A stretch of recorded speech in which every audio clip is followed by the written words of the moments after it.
আসছি রে, সব ভালো থাকো বাবা, ভালো থেকো, শরীরের যত্ন নিও। হ্যাঁ যা যা। যে শুনো, যে গরু দুধ দেয় তার লাথিটা খাওয়াও ভালো, বুঝলা তো? আর কত ঠেকবা, এবার তো শিখো। তাই যাদের মধ্যে দায়িত্ব কর্তব্য বোধ আছে তারা কোনো সময় ছেড়ে যায় না। আর যাই হোক, বয়স তো হলো। মানুষ চিনতে শেখো।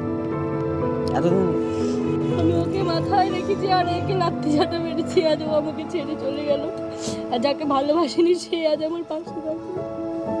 এটাই হয় মা, এটাই হয়। যাকে সারা জীবন লাথি ঝাঁটা মারলে দেখবে শেষ বয়সে গিয়ে সেই মানুষটাই পাশে থাকে। অর্থ থাকলে যে একটা মানুষ মানবিক হয় এর কোনো মানে নেই।